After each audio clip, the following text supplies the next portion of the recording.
Нови обвинувања на релација власт-опозиција во врска со реформите во судството, откако денеска лидерот на опозицијската СДСМ Венко Филипче обвини дека премиерот Мицковски со најавите за евентуални протести против членовите на судскиот совет на кој им беше изгласана недоверба во собранието, сака да направи судство по свој терк, но и дека тоа според Филипче нема да обезбеди ниту поквалитетно, ниту понезависно судство. Филипче со став дека на земјата и се потребни вистински и темелни реформи во судството, а не притисок. Се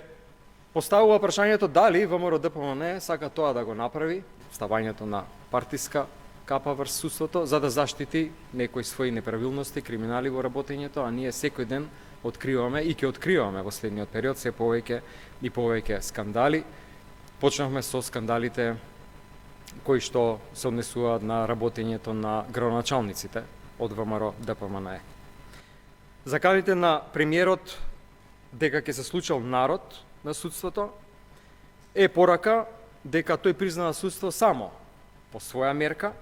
и дека не сака ниту подобро, ниту пак независно судство. Премиерот Мицковски пак и денеска го повтори својот став дека се уште постојат, како што рече, остатоци од претходниот владин состав кој под диктат на СДСМ, ДУИ, но и Левица спроведуваат политики по нарачка, бројувајќи го името на претседателот на ССМ Слободан Трендафилов, но и како што рече неколку судии и јавни обвинители. Денеска последниот штит на поранешната владина коалиција, а денешна опозицијска коалиција Левица, ДУИ и СДСМ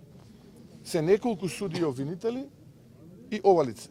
Вчера известувачот за Македонија во Европската унија Томас Вајц потенцираше дека во најавите на премиерот Мицковски за можен протест против членовите на судскиот совет препознава обид за политичко мешање во судството. Она кој што е познато е дека на тројца од 5 члена на судскиот совет на кој се гласаше интерпелацијата, мандатот им истекува до крајот на годината, на еден во декември следната година и на уште еден во 2027.